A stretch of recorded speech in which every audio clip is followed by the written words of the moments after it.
Saya berpura-pura pergi berlibur ke rumah sepupu. Tetapi sebenarnya saya bersembunyi di rumah tetangga. Mengawasi rumah saya sendiri.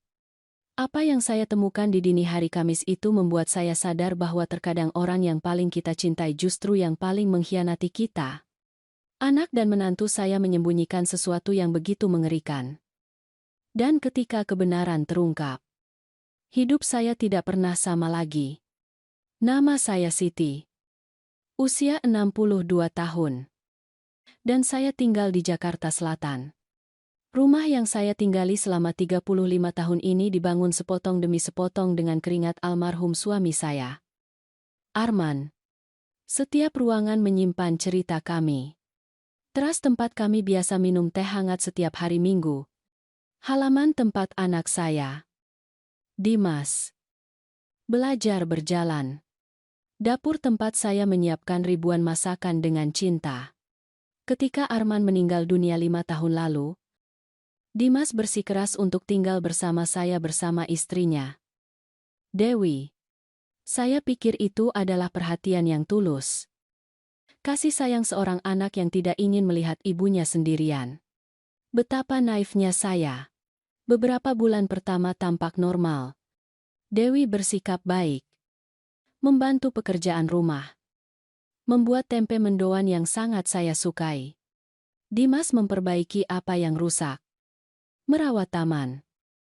Mengobrol dengan saya tentang kabar terkini dan masalah keluarga.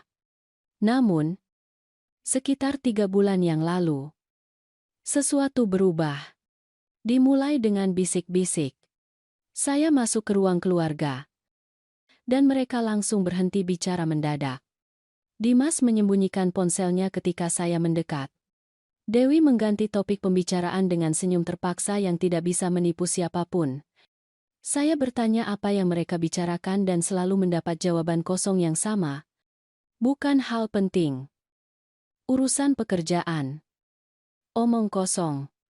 Lalu saya menyadari bahwa kamar tamu yang berada di belakang rumah mulai selalu dikunci. Sebelumnya, pintu kamar itu selalu terbuka. Saya menyimpan spray dan selimut lama di sana. Kotak-kotak berisi foto. Barang-barang yang tidak lagi saya gunakan.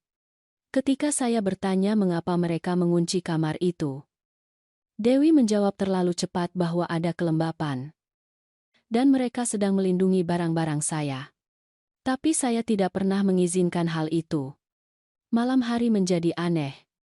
Saya mendengar suara-suara dari kamar itu setelah tengah malam. Langkah kaki. Suara pelan. Gerakan. Suatu dini hari. Sekitar pukul 2. Saya mendengar dengan jelas pintu utama terbuka. Saya bangun perlahan. Mengintip dari lorong. Dan melihat Dewi menerima seorang wanita muda. Mungkin berusia 20-an. Mereka berbicara pelan. Dan gadis itu menyerahkan sesuatu yang tampak seperti uang. Dewi menghitungnya cepat. Menyimpannya di saku celana. Dan membawa wanita muda itu langsung ke kamar belakang. Kunci berputar di lubang. Saya kembali ke tempat tidur dengan jantung berdebar kencang. Berusaha memahami apa yang sedang terjadi di rumah saya sendiri. Saat sarapan berikutnya, saya bersikap seolah tidak melihat apa-apa. Dewi terlalu ceria. Dimas sibuk dengan ponselnya seperti biasa. Saya bertanya apakah mereka tidur nyenyak. Dan keduanya menjawab ya. Seolah kunjungan malam itu tidak pernah terjadi. Kepala saya penuh dengan pikiran. Apa yang mereka lakukan? Mengapa mereka menerima orang tanpa sepengetahuan saya? Mengapa mereka mengunci kamar itu? Saya mencoba menggunakan kunci cadangan saya untuk membuka pintu kamar belakang ketika mereka pergi. Tetapi saya menemukan bahwa mereka telah mengganti kunci. Mereka mengganti kunci kamar di rumah saya tanpa memberitahu. Saya merasakan amarah naik ke tenggorokan. Tetapi saya menahan diri. Menghadapi mereka tanpa bukti akan sia-sia. Mereka akan menyangkal segalanya. Mengarang alasan. Bahkan mungkin membuat saya meragukan apa yang saya lihat sendiri. Saya butuh rencana. Saat itulah saya berpikir untuk berpura-pura pergi berlibur. Saya akan mengatakan akan menghabiskan seminggu di rumah sepupu saya, Rina, di Surabaya. Saya akan meninggalkan rumah kosong dan mengawasi dari jauh apa yang mereka lakukan ketika mereka berpikir saya tidak ada. Tetapi mengawasi dari mana? Saat itulah saya memikirkan Pak Budi, tetangga saya di sebelah rumah. Beliau berusia 68 tahun. Menduda seperti saya. Dan selalu menjadi teman yang siap sedia.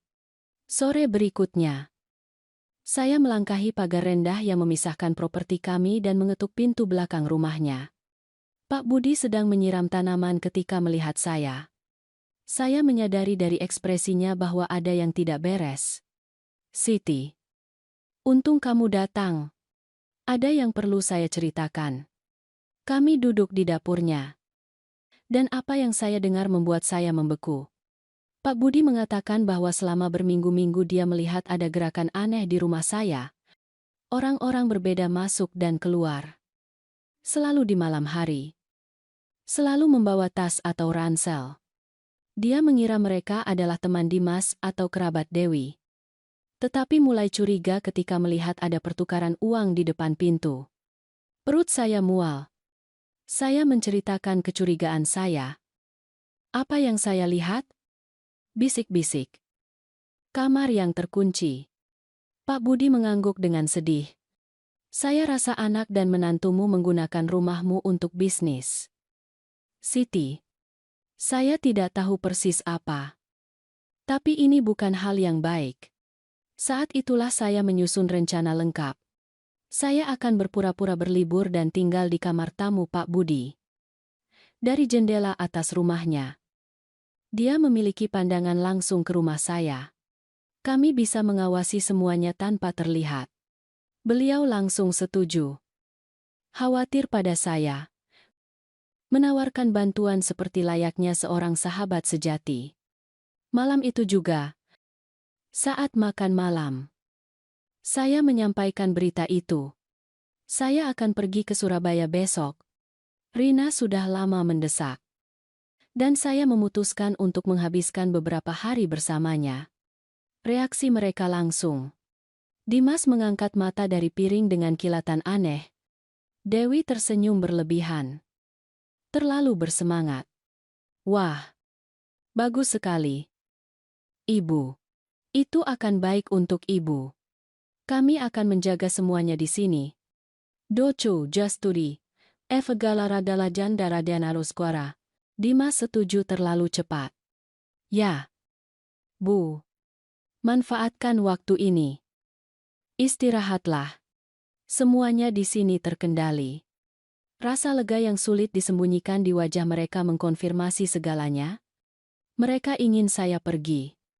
Mereka ingin saya keluar dari rumah. Keesokan paginya saya melakukan sandiwara itu. Saya menyiapkan koper lama. Memasukkan pakaian. Perlengkapan mandi. Semuanya terlihat oleh mereka. Saya menelepon Rina dengan suara keras dari ruang keluarga agar mereka mendengarnya. Sepupu saya sudah tahu tentang rencana itu dan setuju untuk berpartisipasi dalam sandiwara tersebut. Dimas bersikeras mengantar saya sampai terminal bus. Di terminal, dia memeluk saya dan mengatakan akan menelepon ketika saya sampai. Saya mencari rasa bersalah. Penyesalan. Tanda apapun bahwa anak yang saya besarkan masih ada di sana. Tetapi yang saya lihat hanya ketergesaan. Dia ingin melihat saya pergi secepatnya. Saya masuk ke terminal seolah-olah akan naik bus. Tetapi saya menunggu setengah jam bersembunyi dan keluar melalui pintu lain. Saya naik taksi dan memintanya menurunkan saya 2 kilometer sebelum jalan saya. Saya berjalan ke rumah Pak Budi melalui pintu belakang. Beliau sudah menyiapkan semuanya. Kamar tamu dengan pemandangan ke rumah saya. Teropong di meja samping. Kursi nyaman di samping jendela. Sekarang tinggal menunggu. Siti. Arina Turuka. Yustan Galagata. Beberapa jam pertama adalah ketenangan yang menipu. Dewi keluar ke pasar di pagi hari. Dimas pergi bekerja seperti biasa. Rumah itu kosong dan sunyi. Tetapi ketika malam tiba, semuanya berubah. Sekitar pukul 7 malam, sebuah mobil berhenti di depan rumah saya. Dua orang turun. Seorang pria muda dan seorang wanita. Keduanya berusia sekitar 25 tahun. Mereka membawa ransel besar. Dewi membuka pintu sebelum mereka menekan bel. Seolah sudah menunggu mereka. Terjadi percakapan singkat di pintu. Saya melihat pria muda itu mengeluarkan uang dari dompetnya dan menyerahkannya kepada Dewi. Dia menghitung uang kertas itu dengan lincah dan mengundang mereka masuk. Jantung saya berdebar kencang. Saya baru saja melihat menantu saya menerima pembayaran dari orang asing dan membiarkan mereka masuk ke rumah saya seolah-olah itu adalah hotel. Pak Budi ada di samping saya, menyaksikan adegan yang sama. Kamu lihat itu, Siti? Itu persis seperti yang saya katakan padamu. Mereka menyewakan rumahmu. Arabutuha. Jawabannya, amarah yang saya rasakan seperti api di dada. Menyewakan kamar di rumah saya. Di rumah yang saya bangun bersama suami saya. Tanpa sepengetahuan saya. Tanpa izin saya. Mengubah rumah saya menjadi bisnis gelap. Saya ingin menyeberang jalan saat itu juga, dan menghadapi mereka di depan orang asing itu. Tetapi Pak Budi menahan lengan saya. Tenang, Siti. Jika kamu pergi sekarang, kamu hanya akan tahu ini saja. Tetapi jika kita menunggu, kita akan menemukan semuanya. Sudah berapa lama mereka melakukan ini? Berapa banyak orang? Berapa banyak uang? Saat itu kamu bisa bertindak dengan semua bukti di tangan. Dia benar. Saya menarik napas dalam-dalam. Berusaha mengendalikan amarah. Saya duduk kembali di samping jendela. Dengan tangan gemetar di pangkuan. Selama 1 jam berikutnya, saya melihat lampu menyala di beberapa ruangan rumah saya. Ruang keluarga, dapur, dan kemudian kamar belakang yang selalu dikunci itu. Sekarang saya mengerti mengapa. Tidak ada kelembapan. Ada tamu. Orang asing tidur di ruangan yang sama tempat saya menyimpan pakaian almarhum suami saya selama bertahun-tahun. Foto-foto kehidupan kami bersama. Kenangan 35 tahun pernikahan. Air mata mulai mengalir tanpa saya sadari. Itu bukan air mata kesedihan. Itu adalah air mata pengkhianatan. Bagaimana mungkin anak saya sendiri melakukan ini pada saya? Bagaimana mungkin dia menatap mata saya setiap hari? Tahu bahwa dia memanfaatkan saya dengan cara itu? Sekitar pukul 9 malam. Dimas pulang dari kerja. Dia masuk ke rumah seperti biasa. Seolah-olah itu hari lain. Setengah jam kemudian, pasangan lain muncul. Lebih muda lagi. Mereka tampak sedang berlibur. Dewi mengulangi ritualnya. Uang di tangan. Senyum profesional. Pintu terbuka. Saya menghitung dalam hati. 4 orang asing di dalam rumah saya. 4 orang asing menempati ruang saya. Menggunakan air saya. Listrik saya. Gas saya. Pak Budi melakukan perhitungan cepat.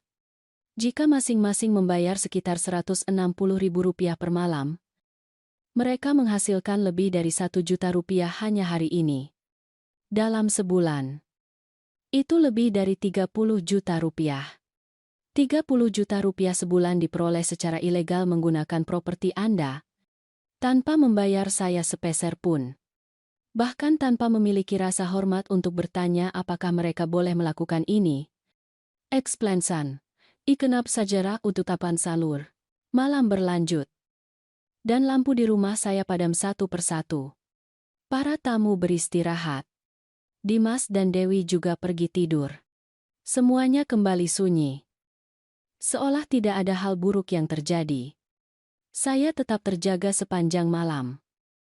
Tidak bisa menutup mata mengetahui ada orang asing tidur di bawah atap saya. Pukul 6 pagi. Pintu utama terbuka. Pasangan pertama keluar dengan ransel mereka. Sebuah mobil sudah menunggu mereka. Mereka pergi dengan cepat. Diam-diam. Seperti hantu yang menghilang dengan cahaya hari. Setengah jam kemudian, pasangan kedua melakukan hal yang sama. Pukul 7:30. Semua tamu sudah pergi. Dewi keluar ke halaman dengan kantong sampah. Membuangnya ke tempat sampah. Dan kembali masuk. Semuanya bersih. Rapi. Seolah malam sebelumnya tidak pernah ada. Dimas berangkat kerja pukul 8. Mengenakan kemeja. Membawa tas kerjanya. Dengan sikap pria yang bertanggung jawab. Tapi sekarang saya tahu kebenarannya. Siang hari saya mengamati Dewi membersihkan rumah. Dia mengganti spray. Merapikan kamar. Menyiapkan segalanya untuk tamu berikutnya. Dia bekerja dengan efisien. Seperti orang yang memiliki rutinitas yang sudah ditetapkan. Ini bukan hal baru. Itu adalah sistem yang terorganisir dengan baik yang telah berjalan cukup lama. Menjelang malam. Lebih banyak tamu datang. Kali ini ada 3 orang. Dewi menerima mereka dengan dinamika yang sama. Pembayaran. Senyuman. Pintu. Dan saya terus mengamati dari jendela Pak Budi. Mendokumentasikan setiap gerakan. Setiap transaksi. Setiap pengkhianatan dalam hati. Pada hari kedua pengamatan, Pak Budi menceritakan sesuatu yang mengubah segalanya. Saat itu sudah larut malam. Hampir tengah malam. Ketika dia berbalik ke arah saya dengan ekspresi serius. Siti, ada hal lain yang perlu kamu tahu. 2 minggu lalu saya melihat Dewi berbicara dengan seorang pria di warung kopi di sudut. Itu bukan Dimas. Itu adalah pria yang lebih tua. Berpakaian rapi. Dengan tas kerja kulit. Mereka berbicara selama hampir 1 jam. Anatar, tekan jerama namu. Jantung saya berdebar kencang. Pria apa? Pak Budi ragu sebelum melanjutkan. Saya tidak tahu siapa dia. Tetapi saya mendengar beberapa kata dari percakapan itu. Mereka berbicara tentang dokumen. Tentang pemeriksaan kesehatan mental. Tentang panti jompo. Anfrumach akal faikendi. Tutu manyu halang rimanduhai. Dunia saya terasa runtuh. Kesehatan mental. Pemeriksaan. Panti jompo. Kata-kata itu berdering di kepala saya seperti lonceng alarm. Mereka tidak hanya merampok saya. Mereka merencanakan sesuatu yang jauh lebih buruk. Pak Budi meletakkan tangannya di bahu saya. Waspadalah pada Kamis malam. Siti. Setiap Kamis selalu ada lebih banyak gerakan. Saat itulah kamu akan menemukan semuanya. Abak Sikuman. Saya menghabiskan hari-hari berikutnya dalam keadaan waspada terus-menerus. Saya mengamati para tamu datang dan pergi. Dewi mengelola semuanya dengan presisi. Dimas membantu dengan tidak terlalu terlihat. Tetapi dia sepenuhnya terlibat. Dia membeli persediaan tambahan. Menjaga taman tetap indah. Melakukan perawatan di rumah. Dan setiap malam saya melihat mereka menghitung uang bersama di meja makan. Meja yang sama tempat kami makan bersama selama bertahun-tahun sebagai keluarga. Hari Kamis tiba. Sejak awal saya menyadari bahwa suasananya berbeda. Dewi membersihkan seluruh rumah dengan lebih hati-hati. Dia membeli bunga segar dan meletakkannya di vas di ruang keluarga. Dia mengganti handuk.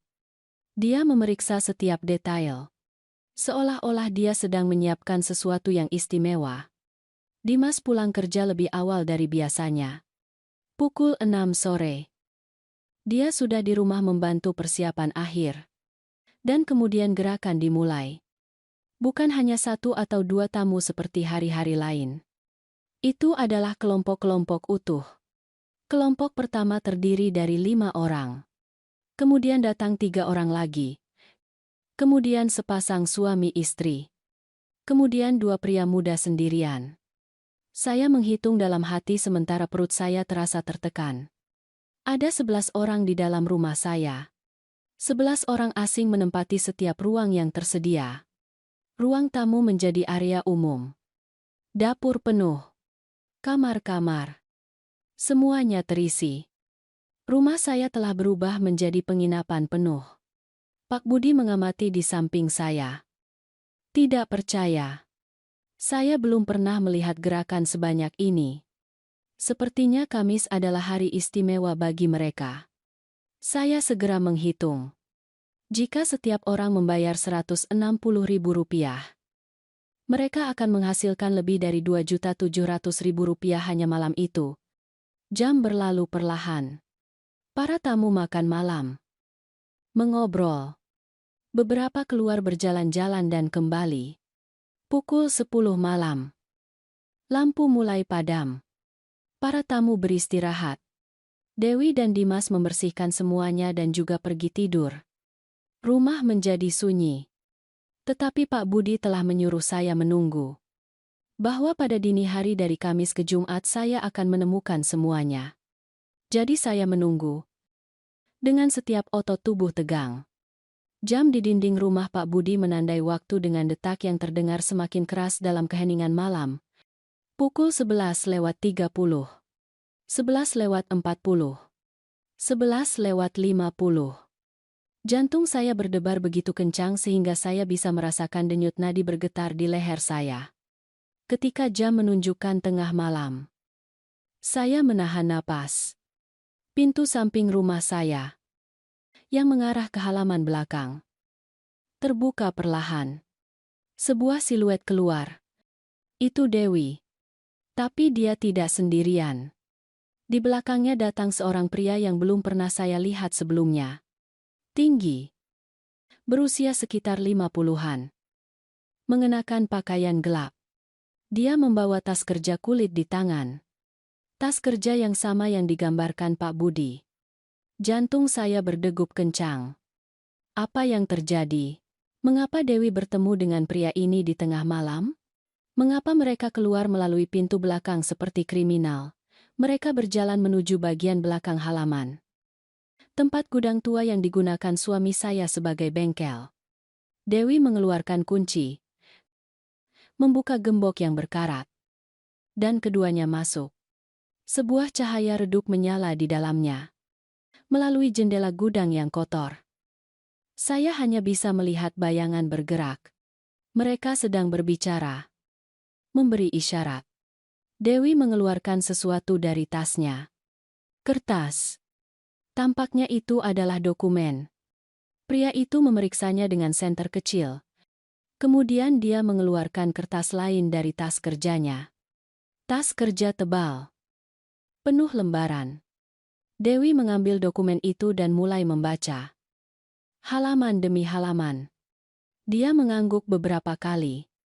Sepertinya mereka sedang menyelesaikan semacam kesepakatan. Pertemuan itu berlangsung hampir setengah jam.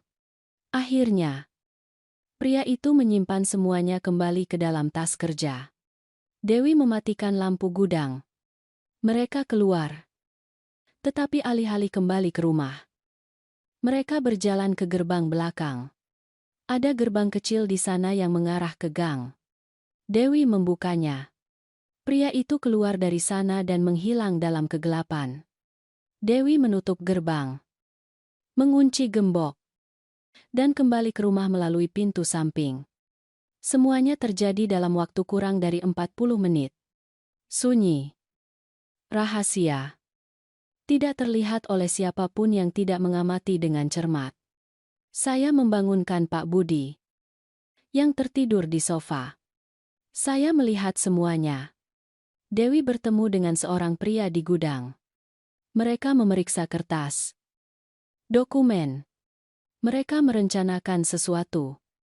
Antan banggai ziwan, anwistri pun doa tadar, kesibu alihulaya sasalar rukuna salar. Pak Budi menggosok matanya dan melihat jam. Pukul 11:30 malam. Pria itu bertindak dalam bayangan. Siti, ini bukan hanya tentang menyewakan kamar. Ada sesuatu yang lebih besar sedang terjadi. Dari gerab tu cara tu sama turu, magana.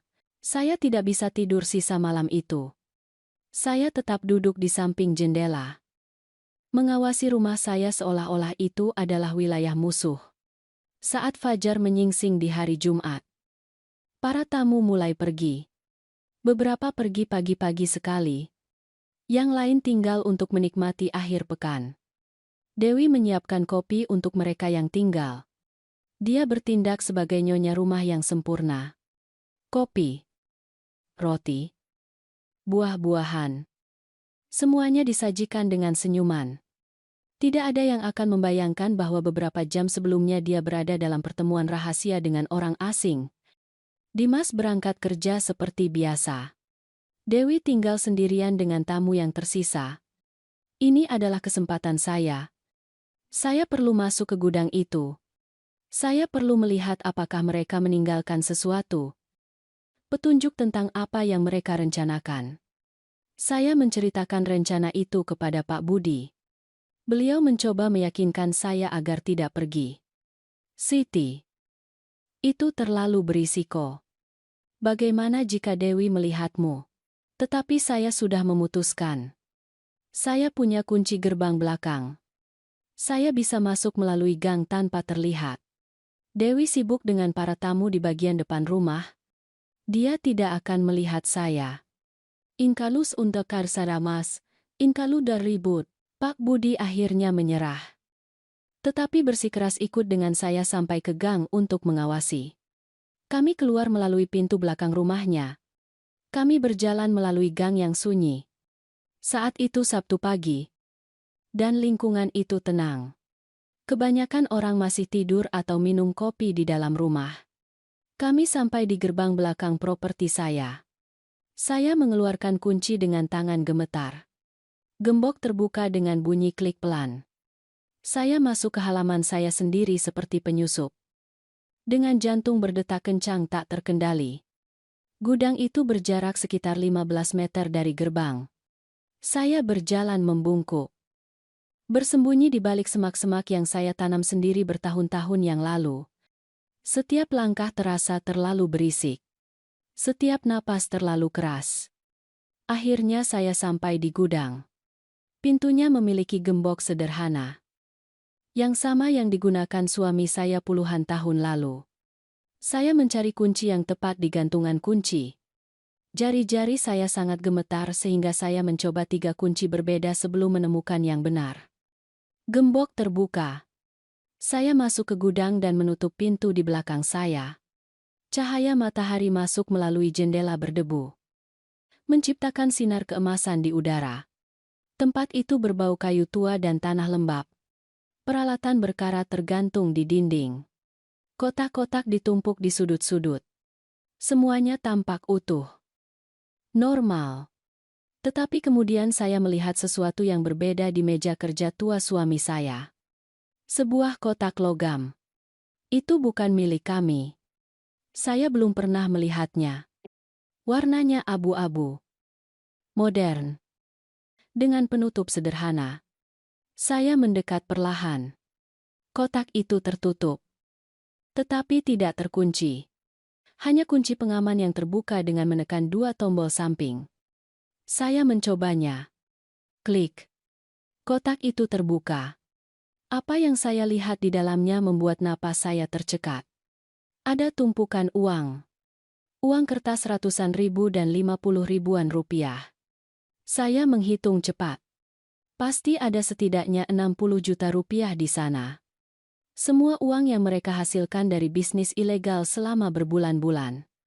Tetapi bukan hanya itu. Di bawah uang itu ada dokumen. Saya mengambilnya dengan hati-hati dan mulai membaca. Yang pertama adalah kontrak penginapan. Sebuah kontrak di mana rumah saya terdaftar sebagai properti yang tersedia untuk disewakan sementara. Nama pemiliknya adalah Dimas Arman. Anak saya. Tapi ini tidak mungkin. Saya adalah pemilik sah. Nama saya ada di sertifikat. Bagaimana mungkin dia menandatangani kontrak pura-pura menjadi pemilik? Saya terus membaca. Ada catatan kaki dalam huruf kecil. Pengalihan kepemilikan sedang berlangsung. Dokumentasi menunggu proses pengadilan. Saya merasa tanah runtuh di bawah kaki saya. Pengalihan. Proses pengadilan. Mereka tidak hanya menggunakan rumah saya secara ilegal. Mereka mencoba merampasnya dari saya secara hukum. Dokumen berikutnya mengkonfirmasi ketakutan terburuk saya. Itu adalah formulir evaluasi psikologis. Kertas resmi dengan kop surat klinik swasta. Dan di sana, di kolom pasien, tertera nama lengkap saya, Siti Arman. Tanggal evaluasi ditandai dalam 10 hari ke depan. Alasan konsultasi, evaluasi kapasitas mental dan otonomi untuk pengambilan keputusan karena kekhawatiran keluarga dengan penurunan kognitif progresif. Penurunan kognitif progresif. Mereka menggambarkan saya sebagai orang tua yang pikun. Sebagai seseorang yang tidak lagi bisa menjaga dirinya sendiri. Sebagai seseorang yang perlu dilindungi dari keputusannya sendiri. Dan semuanya bohong. Saya baik-baik saja. Pikiran saya jernih. Kesehatan saya bagus untuk usia 62 tahun. Tetapi mereka akan menceritakan kisah yang berbeda. Dengan dokter itu. Dengan evaluasi palsu itu. Dengan proses yang sudah mereka siapkan. Ada lebih banyak kertas. Salah satunya adalah perkiraan biaya dari panti jompo. Panti Jompo Hidup Sejahtera. Perawatan khusus untuk lansia. Harganya 18 juta rupiah per bulan. Ada tanda kuning di bagian yang mengatakan kamar pribadi dengan pemantauan berkelanjutan. Program khusus untuk pasien demensia. Mereka mencari penjara untuk saya. Tempat mahal dan legal di mana mereka akan mengurung saya sementara mereka menikmati rumah dan uang saya. Dokumen terakhir adalah yang paling menakutkan. Itu adalah surat kuasa umum dan tidak terbatas. Dokumen hukum yang akan memberikan Dimas kendali penuh atas semua aset saya. Rekening bank. Dan keputusan medis. Dokumen itu sudah siap. Dicetak. Hanya menunggu tanda tangan saya. Dan di sampingnya ada catatan tulisan tangan oleh Dewi. Dokter Rahmat mengkonfirmasi dapat memberikan obat penenang ringan selama konsultasi. Tanda tangan akan diperoleh dalam keadaan kebingungan yang diinduksi. Saksi sudah dikoordinasikan. Biaya tambahan 35 juta rupiah. Tangan saya gemetar hebat hingga hampir menjatuhkan kertas-kertas itu. Mereka akan membius saya. Membawa saya ke dokter korup. Memberi saya obat yang akan membuat saya bingung. Membuat saya menandatangani surat kuasa itu tanpa saya mengerti apa yang terjadi. Dengan saksi bayaran yang akan mengatakan saya sadar. Semuanya legal di atas kertas. Semuanya palsu dalam kenyataan. Saya mendengar suara-suara di luar. Saya membeku. Itu Dewi berbicara dengan seseorang. Mungkin seorang tamu. Mereka dekat? Terlalu dekat. Saya cepat-cepat mengeluarkan ponsel saya dan mengambil foto semua dokumen. Setiap halaman. Setiap catatan. Setiap detail. Tangan saya gemetar. Tetapi saya berhasil mengabadikan bukti-bukti itu. Saya menaruh semuanya kembali ke dalam kotak persis seperti yang saya temukan. Saya menutup kotak itu. Saya mengunci gudang. Saya berlari membungkuk kembali ke gerbang belakang. Pak Budi sudah menunggu saya di gang dengan wajah sedih. Saya pikir kamu ketahuan. Kamu di sana hampir setengah jam. Takikripuna razin. Inja Darias Arajita. Saya tidak bisa bicara. Saya hanya menunjukkan ponsel saya dengan foto-foto itu. Pak Budi melihat layar ponsel. Dia beralih dari gambar ke gambar. Dan wajahnya menjadi semakin pucat. Ya Tuhan. Siti. Ini adalah rencana kejahatan lengkap. Mereka tidak hanya merampokmu. Mereka menghancurkanmu sepenuhnya. Junisihan abawa jaga, juda dagergo. Saya mengangguk. Sementara air mata yang tidak bisa saya tahan lagi mengalir di wajah saya. Saya perlu menelepon seseorang. Saya perlu melakukan sesuatu sekarang. Saya tidak bisa menunggu lebih lama lagi. Andras Katanjar. Andras Katan. Kami kembali ke rumah Pak Budi. Dengan tangan masih gemetar, saya menelepon Rina. Sahabat pengacara saya. Kami bertemu 20 tahun lalu di kelompok menyulam. Dia selalu cerdas. Rajin. Dia mengambil gelar hukum pada usia 40 tahun dan berspesialisasi dalam hukum keluarga dan warisan. Jika ada seseorang yang bisa membantu saya memahami implikasi hukum dari apa yang terjadi, itu adalah dia. Siti. Apa yang kamu ceritakan ini sangat serius, kata Rina di telepon. Dengan suara penuh kekhawatiran. Jika mereka mengoperasikan penginapan tanpa izin, tanpa membayar pajak, dan tanpa persetujuanmu sebagai pemilik, mereka melakukan beberapa kejahatan, penipuan, penggunaan properti yang tidak semestinya, penggelapan pajak. Tetapi yang paling saya khawatirkan adalah dokumen-dokumen tentang kapasitas mental dan panti jompo itu. Arasatulannya Junamuli, Inharannya Junamulia Pekantaka. Siti. Apakah anakmu memiliki surat kuasa darimu? Kertas apapun yang ditandatangani yang memberinya kekuasaan untuk memutuskan untukmu. Saya berpikir keras. Tidak. Saya tidak pernah menandatangani hal seperti itu. Semua dokumen saya ada di brankas bank. Aratukan 2. Yanada Stadia. Rina menghela napas lega. Bagus. Baiklah. Tapi dengarkan baik-baik. Jika mereka berkonsultasi dengan seseorang tentang menyatakanmu tidak mampu secara mental, itu berarti mereka mencari cara hukum untuk mengambil kendali atas asetmu. Prosesnya rumit. Perlu evaluasi medis nyata. Pemeriksaan psikologis.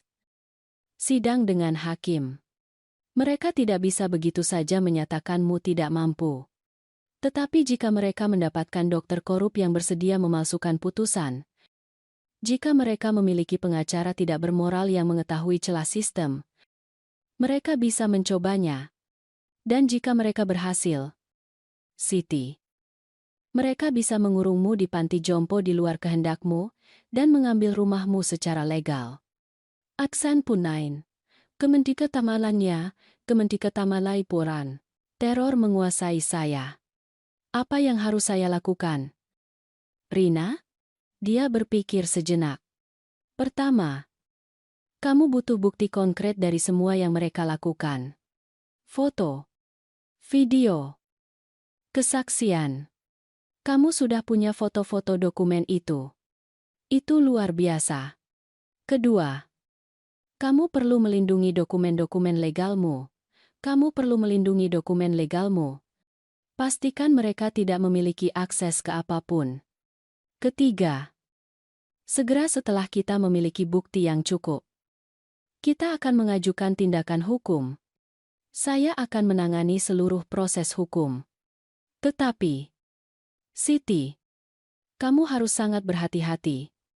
Jika mereka mencurigai kamu tahu sesuatu, mereka dapat mempercepat rencana mereka. Mereka dapat mencoba sesuatu yang drastis. Arazindar indaf kandar arangu, jan beli karandar rajualan mira. Kata-katanya membuat darah saya membeku. Sesuatu seperti apa? Rina ragu sebelum menjawab. Seperti menaruh obat di makananmu agar kamu terlihat bingung di depan dokter. Seperti menciptakan situasi di mana kamu terlihat tidak stabil. Seperti mengarang bukti bahwa kamu tidak dapat menjaga dirimu sendiri. Saya sudah melihat kasus seperti ini. Siti, itu lebih umum daripada yang orang bayangkan. Endufing Duni 15. Saya menutup telepon dengan tangan dingin. Sekarang saya mengerti dimensi bahayanya. Mereka tidak hanya merampok saya. Mereka sedang mempersiapkan saya untuk nasib yang lebih buruk. Kehilangan otonomi. Rumah. Identitas saya. Dinyatakan tidak mampu. Dikurung di panti jompo sementara anak dan menantu saya mengambil semua yang saya bangun. Dan semuanya di bawah kedok legalitas. Dengan kertas yang ditandatangani oleh dokter dan pengacara. Dengan hakim yang tidak akan pernah tahu kebenarannya. Hari Minggu. Rina datang ke rumah Pak Budi. Dia membawa seorang notaris terpercaya. Seorang bapak bernama Bapak Ahmad.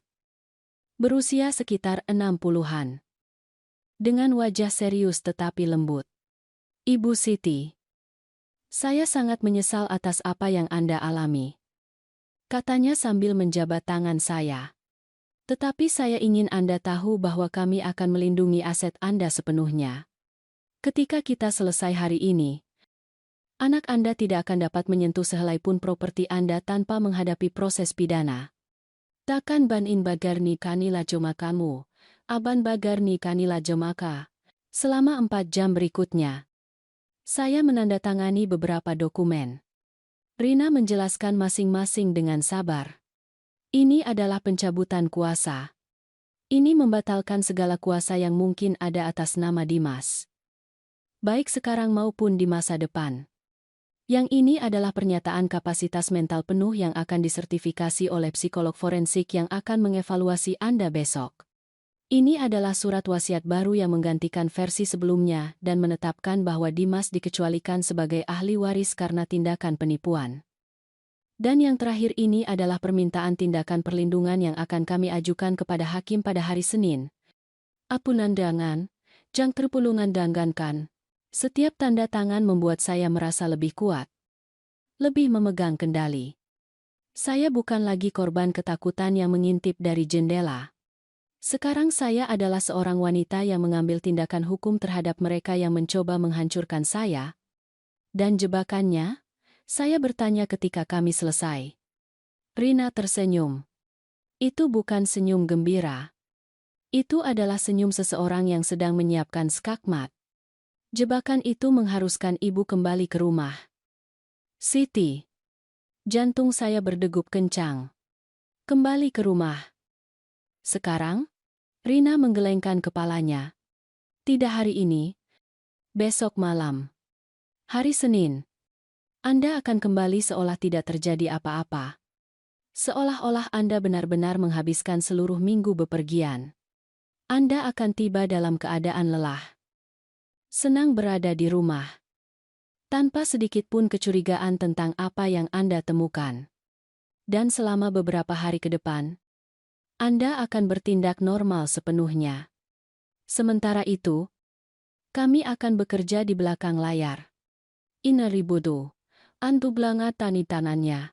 Bapak Ahmad membungkuk ke depan. Kami juga akan menghubungi inspeksi Kota Madya. Seorang inspektur akan melakukan kunjungan mendadak ke rumah Anda. Jika dia menemukan penginapan ilegal, dia dapat menutup tempat itu saat itu juga dan menjatuhkan denda berat. Data Bandamgo, Ketakumar Gataram Sara, Ketakumaramarkan Sara, tapi ada lagi. Lanjut Rina. Saya sedang menyelidiki Dr. Rahmat yang disebutkan dalam catatan. Dia memiliki riwayat bermasalah. Dia sudah 2 kali diselidiki oleh Dewan Kedokteran karena praktik tidak etis. Dengan laporan Anda dan bukti foto, kami juga dapat membuka penyelidikan formal terhadapnya. Anda jas ardandu kampasannya, jika mereka menemukan bahwa dia bersedia membius pasien untuk mendapatkan tanda tangan palsu, dia kehilangan izin praktiknya dan bertanggung jawab secara pidana. Antagerama Tuhayo, Ananya Ruji, Antama, Gerama. Besarnya rencana mulai terbentuk di kepala saya. Itu bukan hanya menghentikan Dimas dan Dewi. Itu adalah membongkar seluruh jaringan yang mereka bangun. Dokter korup. Saksi palsu. Bisnis penginapan ilegal. Semuanya. Berapa lama ini akan memakan waktu? Saya bertanya. Rina memandang Bapak Ahmad sebelum menjawab. Inspektur dapat pergi minggu ini juga. Mungkin pada hari Kamis atau Jumat. Penyelidikan dokter akan memakan waktu lebih lama. Tetapi dengan laporan formal Anda pada hari Senin, proses dimulai segera. Dan mengenai Dimas dan Dewi, Dia berhenti sejenak secara dramatis. Konfrontasi terakhir terjadi ketika mereka paling tidak menduganya. Ketika mereka berpikir semuanya berjalan sesuai rencana mereka. Apa jara? Inari kalang garsannya, inari kalang muruma. Saya menghabiskan sisa hari Minggu di rumah Pak Budi. Berlatih secara mental bagaimana saya akan bertindak saat kembali. Saya harus meyakinkan. Saya tidak boleh menunjukkan amarah, kecurigaan, atau ketakutan. Saya harus menjadi ibu yang percaya diri kembali dengan bahagia dari rumah sepupunya. Menantu yang naif, yang tidak tahu apa-apa. Ironis. Mereka telah berakting di depan saya selama berbulan-bulan. Sekarang giliran saya untuk berakting di depan mereka. Senin malam. Dengan koper di tangan dan jantung berdebar kencang. Saya berjalan menuju rumah saya. Pak Budi mengantar saya dengan mobil sampai di tikungan. Tetapi saya berjalan sisa perjalanan agar terlihat seperti saya naik taksi. Saya menekan bel. Saya mendengar langkah kaki tergesa-gesa di dalam. Pintu terbuka. Dimas ada di sana. Dengan ekspresi terkejut. Ibu. Kami tidak menyangka ibu kembali sampai besok. Ankan bilai ketanggarna. Tut nandai madara. Anye ratatun kuluranga. Saya tersenyum dengan kasih sayang yang disimpan seorang ibu untuk anaknya. Meskipun hati saya hancur di dalam. Saya memutuskan untuk kembali sehari lebih awal. Saya merindukan rumah. Aku mandi, kurang ciasi, eneriang, enendu arau. Dewi muncul di belakang Dimas. Senyumnya sempurna. Terlalu sempurna. Selamat datang kembali. Ibu. Bagaimana perjalanannya? Saya masuk ke rumah dengan perasaan seperti memasuki wilayah musuh. Semuanya tampak normal. Bersih. Rapi.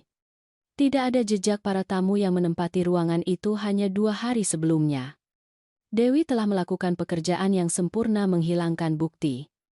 Perjalanan itu luar biasa. Saya berbohong dengan kemudahan yang mengejutkan. Rina sangat memanjakan saya.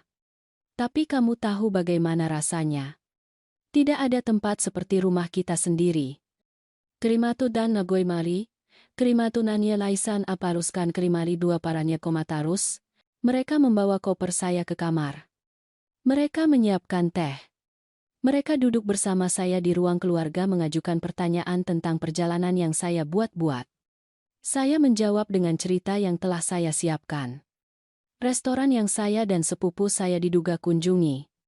Tempat yang kami datangi. Percakapan yang kami lakukan. Dimas dan Dewi mendengarkan. Mereka mengangguk. Mereka tersenyum. Tetapi saya melihat sesuatu di mata mereka. Lega. Lega karena saya kembali tanpa curiga. Lega karena rahasia itu tetap utuh. Rumah ini sangat bagus. Komentar saya sambil melihat sekeliling. Kalian merawatnya dengan sempurna. Dut kama, ara dariasannya tamala bakala. Kara dariasa mala dariasannya. Tentu saja. Kata Dewi terlalu cepat. Kami membersihkan semuanya. Kami menyiram taman. Semuanya seperti yang ibu minta. Anantu Miranja, Kalibat, jangan karno kemarian. Saya menyeruput teh dan menambahkan dengan santai. Bahkan baunya berbeda. Baunya seperti produk pembersih baru. Anikan tua cata, saya melihat kilatan kepanikan singkat di mata Dewi. Oh, ya. Kami melakukan pembersihan mendalam. Kami ingin semuanya sempurna untuk kepulangan ibu. Datkan biar mana, keraput rukatu harakun alihaman, jumidi arasi haratu, bohong. Dia telah membersihkan untuk menghilangkan jejak puluhan orang asing yang menempati rumah saya. Malam itu saya tidur di tempat tidur saya sendiri untuk pertama kalinya dalam seminggu. Tetapi saya tidak bisa tidur nyenyak. Saya tetap terjaga. Mendengarkan. Sekitar pukul 11. Saya mendengar suara teredam datang dari kamar Dimas dan Dewi. Mereka berbicara dengan bisikan mendesak. Saya bangun diam-diam dan berjalan tanpa alas kaki ke pintu kamar mereka. Saya menempelkan telinga ke celah. Menurutmu dia curiga? Itu suara Dimas. Tegang. Tidak. Dia tidak curiga apa-apa. Jawab Dewi. Yakin. Dia sama seperti biasa. Naif. Mudah percaya. Rencana terus berjalan. Dan Karan, Bangari Langgan Bangan Jambikannya, Bangaran Bangangan, dan Dokter Rahmat, tanya Dimas. Semuanya sudah diatur. Konfirmasi Dewi. Konsultasinya hari Jumat depan. Kita akan menaruh obat penenang di makanannya saat sarapan. Kita akan bilang kita membawanya untuk pemeriksaan rutin. Anandargume, terima di anjannya, ketika dia menyadari apa yang dia tanda tangani. Itu sudah terlambat. Surat kuasa akan didaftarkan. Dan kita akan memiliki kendali penuh. Laina Handara, Jas Komendanyas Abitali Halibarka, Jas Komendara, ada keheningan. Kemudian Dimas berbicara dengan suara yang hampir tidak saya kenali sebagai suara anak saya. Dan setelah itu, jawab Dewi dengan dingin. Setelah itu kita memasukkannya ke panti jompo. Kita sudah punya tempat. Panti jompo hidup sejahtera menerima pasien dengan penurunan kognitif. Kita mengunjunginya sebulan sekali untuk menjaga penampilan. Dan sementara itu, rumah ini akan sepenuhnya menjadi milik kita. Sepenuhnya milik kita. Takkan mula sebihanyam, imenodua kamanya, buh kamanya. Kata-kata itu menembus saya seperti pisau. Saya kembali ke kamar saya diam-diam. Dengan air mata mengalir di wajah saya. Tetapi itu bukan air mata kekalahan. Itu adalah air mata amarah murni dan tekad baja. Mereka telah menyegel nasib mereka. Saya baru saja mendengar pengakuan lengkap. Dan meskipun saya tidak merekamnya, sekarang saya tahu setiap detail rencana itu. Termasuk tanggal pastinya. Jumat minggu depan. Saya punya waktu kurang dari seminggu untuk melaksanakan jebakan yang sempurna. Selasa pagi. Saya bertindak seolah tidak terjadi apa-apa. Saya membuat kopi. Menyiapkan sarapan. Berbicara dengan Dimas dan Dewi tentang hal-hal sepele. Mereka juga berakting. Kami semua adalah aktor dalam drama mengerikan ini. Masing-masing tahu naskah yang berbeda. Tetapi saya punya keuntungan. Saya tahu mereka berakting. Mereka tidak tahu bahwa saya juga berakting. Segera setelah Dimas berangkat kerja dan Dewi pergi ke pasar, saya menelepon Rina dari kamar saya dengan pintu terkunci. Saya menceritakan kata demi kata semua yang saya dengar tadi malam. Sempurna. Katanya puas. Jumat adalah konsultasi dengan dokter korup itu. Itu memberi kita waktu. Inspektur Kotamadya akan pergi ke rumah Anda pada hari Kamis. Lebih baik sebelum mereka mencoba membius Anda. Lansar tualai, tandang kumpadita raska. Menurutmu mereka akan menerima tamu minggu ini? Saya berpikir sejenak. Mungkin pada Kamis malam. Selalu ada lebih banyak gerakan hari itu. Krepura. Anin najungkan bugir. Rina berhenti sejenak sambil berpikir. Kalau begitu, kita akan mengkoordinasikan kunjungan inspektur pada Kamis malam. Ketika rumah itu penuh dengan bukti hidup. Alai Fanda Fakan Tuharaku Sudan. Ini lujan di Manarala. Dalam 2 hari berikutnya, saya mempertahankan akting saya yang sempurna. Saya bertindak sebagai ibu yang manis dan percaya diri. Saya bertanya kepada Dewi apakah dia membutuhkan bantuan. Saya menawarkan kepada Dimas sate ayam favoritnya yang saya buat khusus. Mereka tampak santai. Yakin bahwa rencana itu tetap utuh. Rabu malam. Dewi bahkan menunjukkan saya brosur. Saya menemukan pusat kesehatan yang menawarkan pemeriksaan pencegahan untuk orang seusia ibu. Bagaimana kalau saya antar ibu pada hari Jumat? Gratis untuk lansia. Argan Baliandi. Kenanan dernam de Talugaya. Argan Baliana. Gratis? Bohong. Mereka akan membayar 35 juta rupiah untuk pemeriksaan itu. Nambelai, eta taskan bukan de belakun, saya pura-pura tertarik. Pemeriksaan, yah. Itu tidak buruk. Sudah lama saya tidak ke dokter. Akar, kenkan ke banda. Akar kan kanda. Dewi tersenyum lega. Bagus sekali. Saya sudah menjadwalkannya untuk hari Jumat pukul 10 pagi. Saya akan menemani ibu. Askatu, anden gobar. Saya mengangguk dengan manis sementara di dalam darah saya mendidih. Dia menutup jebakan tanpa tahu bahwa saya sudah menutup jebakan yang jauh lebih besar di sekitarnya. Kamis sore. Saat Dewi dan Dimas menyiapkan rumah untuk tamu malam itu, ponsel saya bergetar. Itu adalah pesan dari Rina. Inspektur dikonfirmasi untuk pukul 9 malam. Polisi akan siap di sekitar. Tetaplah di kamar Anda saat dia tiba. Kami akan mengurus semuanya. Iman biagergan, tagastakan pekan kornai, Juna menharide. Jantung saya mulai berdetak lebih cepat. Malam ini dunia mereka akan mulai runtuh. Seperti yang diharapkan. Para tamu mulai berdatangan sekitar pukul 7. Pertama, pasangan muda dengan ransel besar. Kemudian 3 pria muda yang tampaknya sedang bepergian bersama. Lalu seorang wanita sendirian dengan koper kecil. Pukul 8:30 ada 8 orang asing menempati rumah saya. Dewi memainkan perannya sebagai nyonya rumah yang teladan. Dimas membantu dengan koper. Menunjukkan kamar. Tersenyum secara profesional. Saya berada di kamar saya. Seharusnya sedang membaca. Tetapi sebenarnya saya menunggu. Melihat jam. Setiap menit terasa seperti 1 jam. 8:40. 8:50. 5 menit menuju pukul 9. Dan kemudian saya mendengar suara yang saya tunggu-tunggu. Bel pintu. Tegas. Berwibawa. Itu bukan bel pintu tamu yang diharapkan. Itu adalah bel pintu seseorang dengan otoritas. Saya mendengar langkah kaki tergesa-gesa. Suara Dimas bertanya siapa itu. Dan kemudian suara pria yang kuat dari luar. Inspektur Kota Madya. Buka pintunya.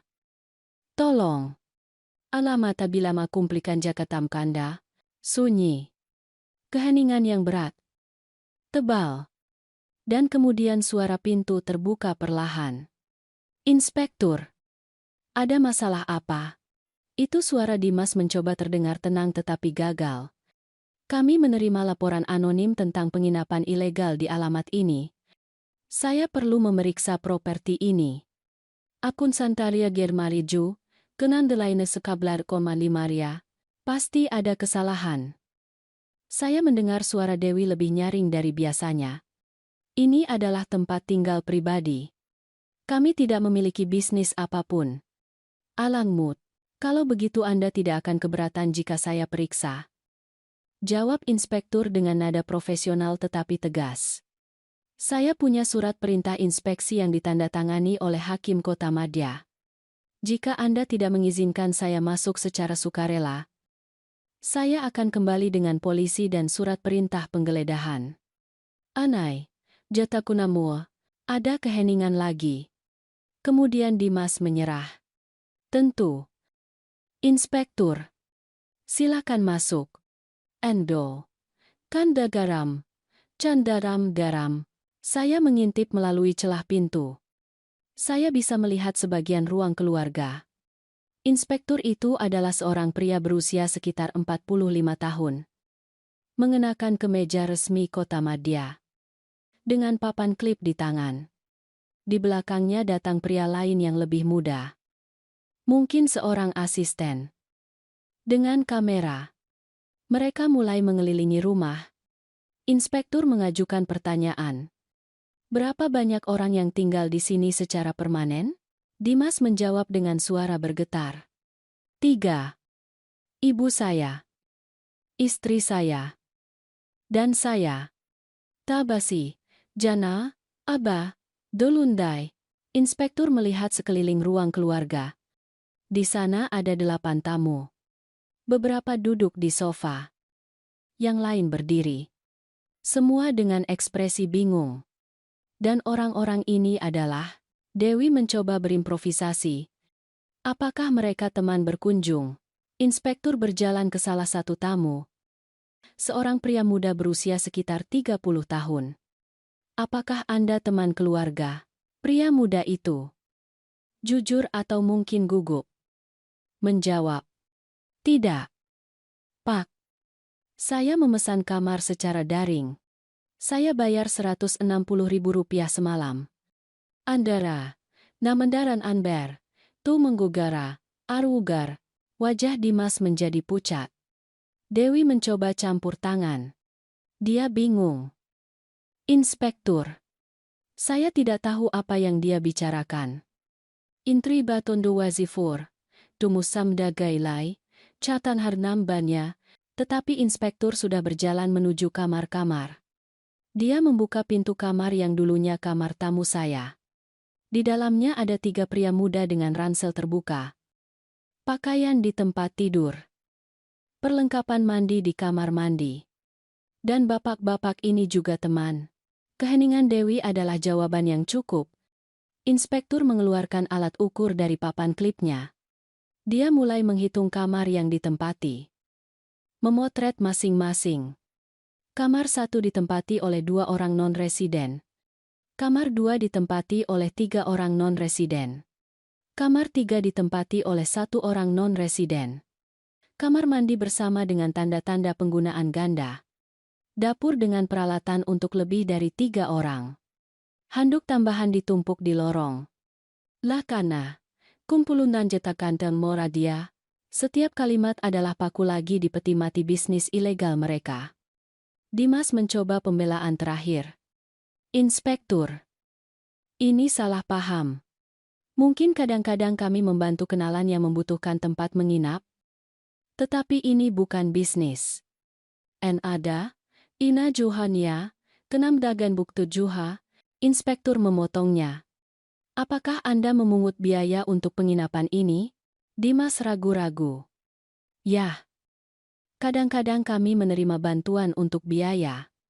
And berbait, and they're not that I.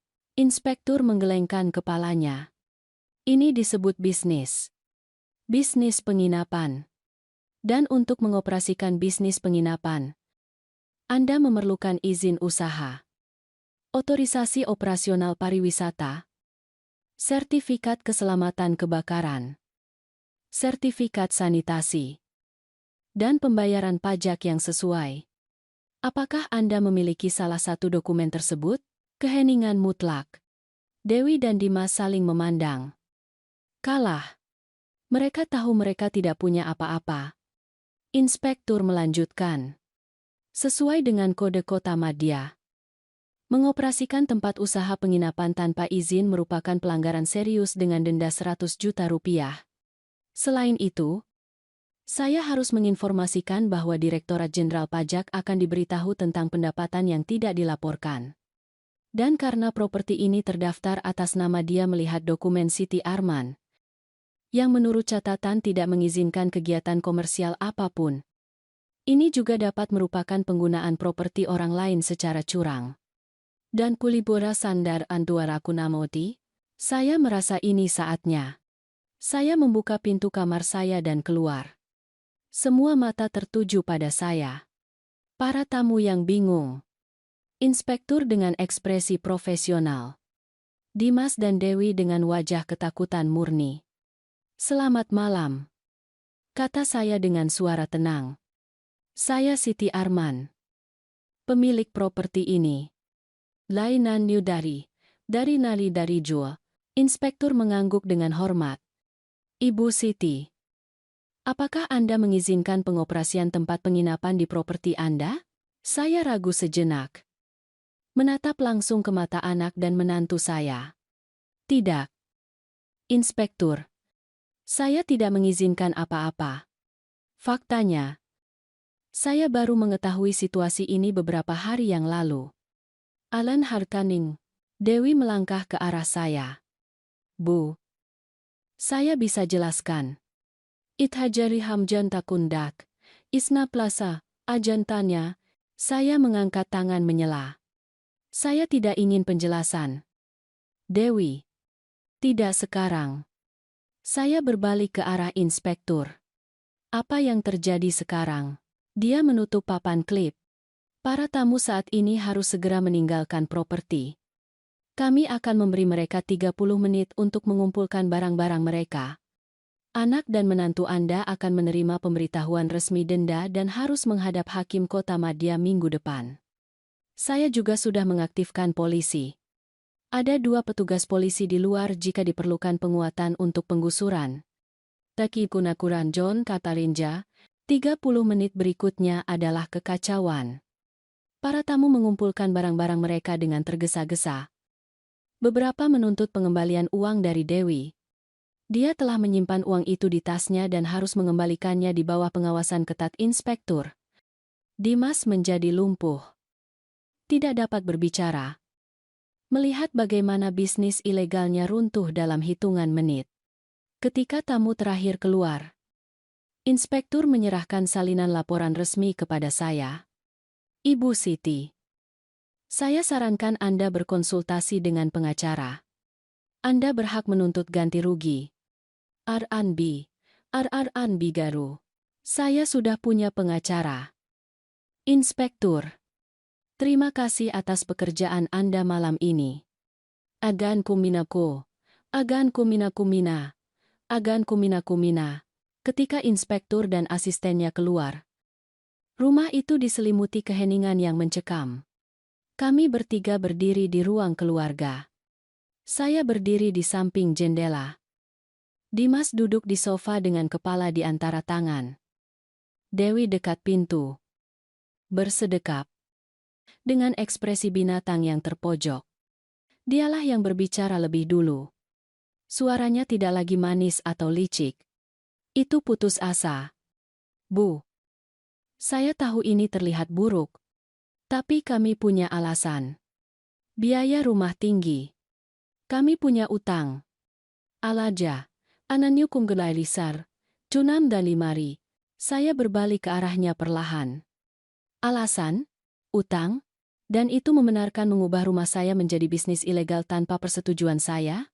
Dewi melangkah ke arah saya.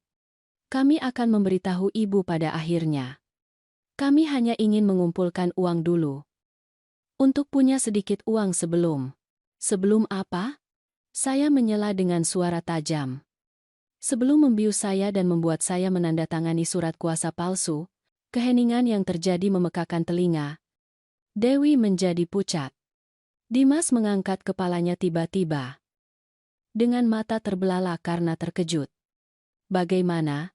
Dimas mulai berkata. Tetapi suaranya tercekat. Bagaimana saya tahu? Saya menyelesaikan pertanyaan untuknya. Karena saya tidak pernah pergi berlibur. Dimas. Saya ada di sini. Mengamati. Menemukan setiap detail dari rencana keji dan terhitung kalian. Saya berjalan ke tengah ruang keluarga. Menatap mereka berdua dengan intensitas yang membuat mereka mundur. Saya tahu tentang skema penginapan ilegal. Saya tahu tentang uang yang disembunyikan di gudang. Saya tahu tentang Dr. Rahmat. Saya tahu tentang konsultasi hari Jumat di mana kalian berencana membius saya. Saya tahu tentang surat kuasa yang ingin kalian buat saya tanda tangani. Dan saya tahu tentang panti jompo hidup sejahtera tempat kalian berencana mengurung saya. Dan INEG uru igam 42. Dewi menggelengkan kepalanya dengan panik. Tidak. Tidak. Tidak seperti yang ibu pikirkan. Ya. Kami berbicara dengan dokter. Tetapi itu hanya untuk pencegahan. Karena kami khawatir tentang kesehatan ibu. Alai Fai Bulandal. Keputusan Juma. Berhenti berbohong. Teriak saya dan suara saya bergema di dinding rumah saya sendiri. Saya menemukan dokumen-dokumen itu. Dewi. Saya melihat dengan mata kepala sendiri. Saya membaca catatan yang ditulis dengan tulisan tangan Anda. Obat penenang ringan selama konsultasi. Tanda tangan akan diperoleh dalam keadaan kebingungan yang diinduksi. Itu adalah kata-kata Anda yang sebenarnya. Due kan benwano. Due zela barakaruna hari. Wajah Dewi kehilangan semua warna. Bibirnya bergetar. Tetapi tidak ada suara yang keluar. Saya berbalik ke arah anak saya. Dan kamu, Dimas? Kamu. Yang saya besarkan. Yang saya cintai. Yang saya berikan semua yang bisa saya dan ayahmu berikan. Bagaimana kamu bisa? Dimas meneteskan air mata di wajahnya. Bu. Situasi keuangan sangat putus asa. Kami punya utang 180 juta rupiah. Bank akan mengambil alih apartemen lama kami. Dewi bilang jika kami mendapatkan uang cepat. Dan solusinya adalah mengkhianati saya menyela. Solusinya adalah merampas rumah saya. Kebebasan saya. Martabat saya. Itu bukan perampokan. Dewi meledak dengan suara nyaring. Rumah ini besar. Ibu tinggal sendirian di sini. Kami hanya memanfaatkan ruang yang tersedia. Kutran. Dan mengenai surat kuasa. Itu untuk melindungi ibu. Ibu semakin tua. Ibu butuh seseorang untuk mengambil keputusan untuk ibu. Tapi keningan teram pada masanya. Julai hari memendaini netama prasala pandanaha. Saya 62 tahun. Kata saya dengan suara dingin. Bukan 80. Bukan 90. 62. Pikiran saya jernih. Kesehatan saya baik. Saya tidak butuh siapapun untuk mengambil keputusan untuk saya. Apa yang kalian rencanakan bukanlah perlindungan. Itu adalah penculikan yang dilegalkan. Apunda. Namun kandar, arona ataplas kantalai, Dimas bangkit. Terhuyung-huyung. Bu. Tolong. Kita bisa menyelesaikan ini. Kita akan mengembalikan semua uang. Kita bisa pindah dari rumah jika ibu mau. Tapi, tolong, jangan laporkan kami. Jika ibu pergi ke polisi, kami bisa masuk penjara. Ages, Ages, Ages, Ages, saya menatap matanya. Mata yang suatu hari menatap saya dengan cinta murni seorang anak. Dan saya merasa hati saya hancur berkeping-keping. Dan kamu ingin saya melakukan apa? Dimas? Membiarkanmu membius saya? Membiarkanmu mengurung saya di panti jompo sementara kamu menikmati properti saya? Itu tidak akan sampai sejauh itu. Gumam Dimas. Dewi hanya menjajaki pilihan. Tetapi saya tidak akan pernah. Saya mendengar percakapan kalian tadi malam. Saya menyela lagi. Saya mendengar kamu merencanakan persis hal itu. Saya mendengar kamu mengatakan akan mengunjungi saya sebulan sekali untuk menjaga penampilan. Saya mendengar kamu mengubah saya menjadi formalitas. Menjadi hambatan yang perlu dikelola. Arangga kanonnya. Dimas merosot ke sofa sambil terisak. Dewi tetap membeku. Topeng menantu sempurna akhirnya hancur. Saya menarik napas dalam-dalam. Berusaha menjaga ketenangan. Besok adalah hari Jumat. Kalian telah merencanakan untuk membawa saya ke Dr. Rahmat pukul 10 pagi. Jelas itu tidak akan terjadi. Apa yang akan terjadi adalah ini. Kalian akan mengemas barang-barang kalian dan keluar dari rumah saya. Kalian punya waktu sampai besok siang. Andet kara. Ananam brimisya. Dewi bereaksi segera. Mengusir kami. Kami akan pergi kemana? Seharusnya kalian memikirkannya sebelum mengkhianati saya. Jawab saya tanpa emosi. Kalian punya keluarga. Kalian punya teman. Urus diri kalian sendiri. Nama tuara kanjani takung palusan, Bu. Tolong. Pinta Dimas. Kami tidak bisa pergi begitu saja. Kami tidak punya uang untuk jaminan sewa. Kami tidak punya apa-apa. Maranapunan yarakunam alaskun, kanta karanata punalan yarakunam, Kalian punya 60 juta rupiah di kotak di gudang. Tunjuk saya. Uang yang kalian peroleh secara ilegal dengan properti saya, kalian bisa menggunakannya untuk jaminan. Meskipun mungkin kalian harus menyimpannya untuk membayar denda kota madya dan honorarium pengacara. Anda nama rakud. Dewi berbalik ke arah saya dengan mata berkilat. Tidak ada lagi kemanisan dalam suaranya. Hanya racun. Ibu tahu apa? Baiklah. Kami akan keluar dari rumah ibu yang berharga ini. Tetapi jangan berpikir ini berakhir di sini. Kami akan menyewa pengacara. Kami akan menentang denda itu. Kami akan mengajukan gugatan untuk penggusuran yang tidak semestinya. Andrifkor, jangan gaigo. Saya tersenyum tanpa humor. Silakan. Dewi. Sewa pengacara. Tetapi saya peringatkan. Pengacara saya sangat bagus. Dan dia memiliki bukti foto semua dokumen palsu. Semua rencana kejahatan. Semua detail operasi ilegal kalian. Dia punya foto uang yang tersembunyi. Kontrak palsu. Catatan tentang membius saya.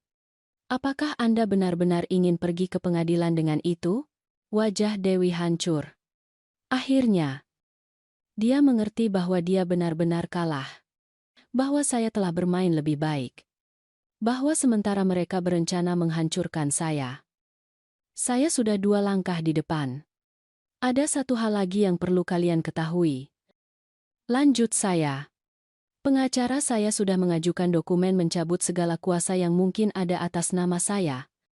Dia juga mengajukan pernyataan kapasitas mental penuh yang disertifikasi oleh psikolog forensik. Dan dia mengajukan surat wasiat baru di mana Dimas secara spesifik dikecualikan sebagai ahli waris karena tindakan penipuan. Enlegan. Kelukan Gueran Karandun. Dimas mengangkat kepalanya tiba-tiba. Ibu mengeluarkan saya dari warisan? Suaranya adalah campuran keterkejutan dan rasa sakit. Apa yang kamu harapkan? Jawab saya dengan suara lelah. Agar saya menghadiahi kamu karena mencoba menghancurkan saya? Sisa malam itu tegang dan sunyi. Dimas dan Dewi mengunci diri di kamar mereka. Saya tetap duduk di ruang keluarga. Lelah tetapi lega. Sekitar tengah malam. Saya mendengar suara koper diseret. Mereka sedang berkemas. Kenyataan akhirnya meresap. Keesokan paginya. Hari Jumat. Saya bangun pagi. Saya membuat kopi hanya untuk saya. Saya duduk di samping jendela. Mengamati matahari terbit di atas taman yang saya dan suami saya rawat bersama. Pukul 9 pagi. Dimas dan Dewi turun dengan 4 koper besar. Mereka tidak menatap saya. Mereka menaruh semuanya di mobil dalam diam. Dimas kembali untuk terakhir kalinya. Dia meninggalkan kunci rumah di meja masuk. Untuk sesaat saya pikir dia akan mengatakan sesuatu. Mungkin permintaan maaf. Mungkin permohonan terakhir. Tetapi dia hanya menatap saya dengan mata kosong dan pergi. Saya mendengar mesin mobil menyala. Saya mendengar ban di aspal. Mobil menjauh. Dan kemudian, keheningan. Rumah saya kosong. Saya sendirian. Saya duduk di ruang keluarga untuk waktu yang lama setelah mereka pergi. Rumah terasa berbeda. Lebih besar. Lebih sunyi. Tetapi juga lebih milik saya daripada sebelumnya. Saya berjalan melalui setiap ruangan perlahan. Merebut kembali setiap ruang yang telah dilanggar oleh orang asing. Saya membuka jendela untuk membiarkan udara segar masuk. Saya melepas spray dari semua tempat tidur yang telah digunakan oleh para tamu. Saya akan mencucinya. Tetapi sejujurnya saya mempertimbangkan untuk membakarnya. Beberapa kenangan tidak layak dipertahankan. Sekitar tengah hari. Pak Budi mengetuk pintu. Dia membawa nasi goreng hangat yang telah dia siapkan. Saya pikir mungkin hari ini kamu tidak ingin memasak. Katanya dengan kebaikan yang hanya dimiliki teman sejati. Kami duduk untuk makan bersama di dapur saya. Saya menceritakan semua yang terjadi tadi malam. Kedatangan inspektur. Konfrontasi. Pengusiran Dimas dan Dewi. Pak Budi mendengarkan dalam diam. Sesekali mengangguk. Ketika saya selesai, dia meletakkan tangannya yang keriput di atas tangan saya. Kamu melakukan hal yang benar, Siti. Yang menyakitkan, tetapi yang benar. Daji, Anda terima Juna Aterjuneri Mudari.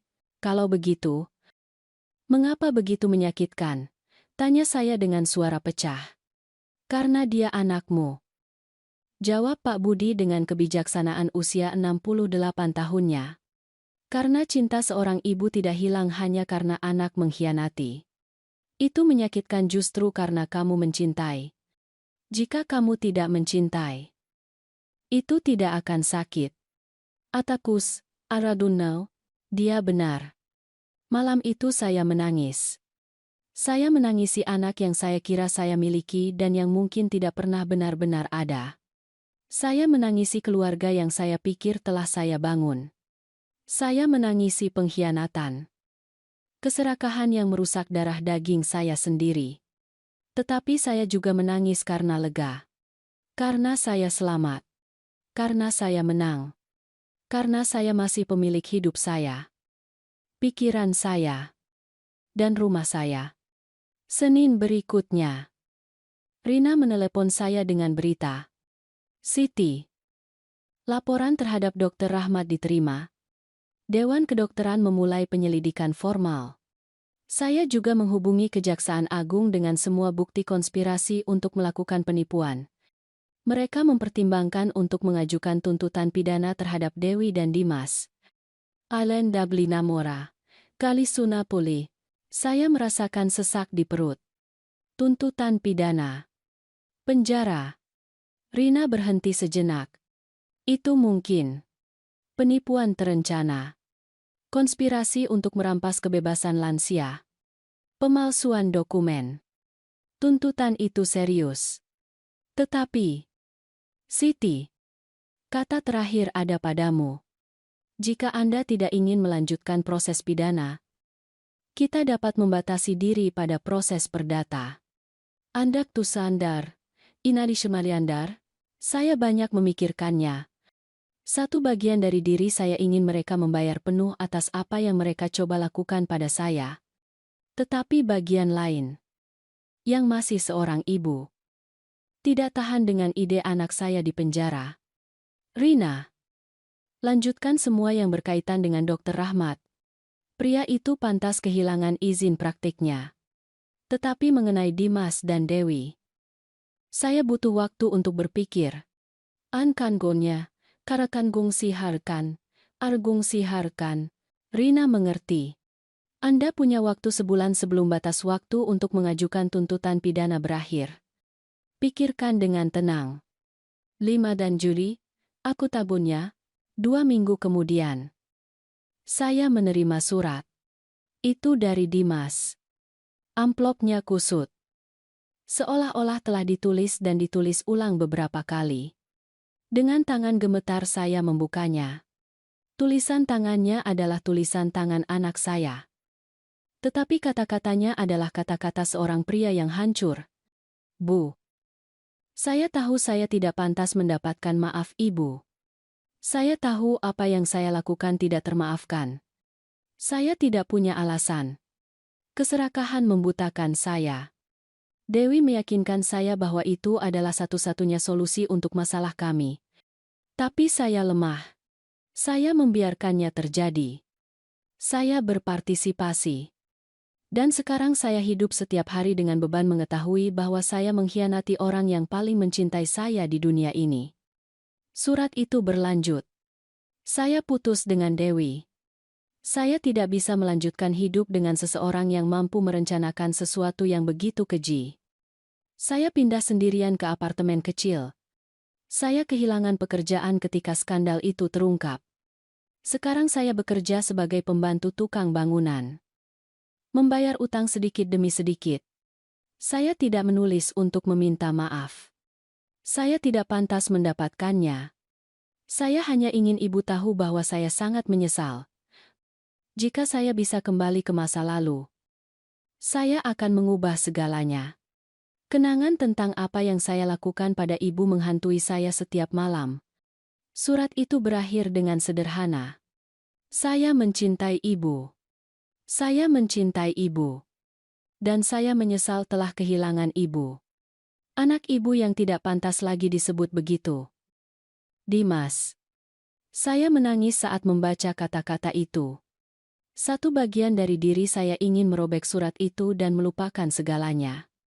Tetapi bagian lain, bagian keibuan yang disebutkan Pak Budi, merasakan sakit anak saya. Itu tidak membenarkan tindakannya. Tidak akan pernah membenarkannya. Tetapi itu adalah rasa sakit yang nyata. Penyesalan yang nyata. Atau setidaknya saya ingin percaya bahwa itu nyata. Saya menyimpan surat itu di laci. Saya belum siap untuk menjawab. Mungkin tidak akan pernah siap. Tetapi saya juga tidak bisa membuangnya. Sebulan kemudian saya harus membuat keputusan tentang tuntutan pidana. Saya duduk bersama Rina di kantornya. Jika saya melanjutkan tuntutan, apa yang terjadi? Dia jujur pada saya. Mungkin 3-5 tahun penjara untuk keduanya. Dewi akan menerima lebih banyak waktu karena dia adalah ideolog utamanya. Dimas mungkin lebih sedikit jika dia bekerja sama. Mereka akan memiliki catatan kriminal permanen. Kesulitan mencari pekerjaan di masa depan. Pada dasarnya, hidup mereka akan tercoreng selamanya. Alaiga. Janda nama Dora, saya menarik napas dalam-dalam. Bagaimana jika saya tidak melanjutkan? Rina membungkuk ke depan. Denda kota Madya tetap berlaku. Mereka harus membayarnya. Dr. Rahmat akan kehilangan izin praktiknya terlepas dari keputusan Anda tentang Dimas dan Dewi. Dan secara perdata, mereka sudah dilarang secara hukum untuk mendekati Anda atau properti Anda. Anduna mannya, Duerma tagas belas rayannya, Duerma belas rayannya. Saya menutup mata. Saya memikirkan suami saya. Apa yang akan dia inginkan?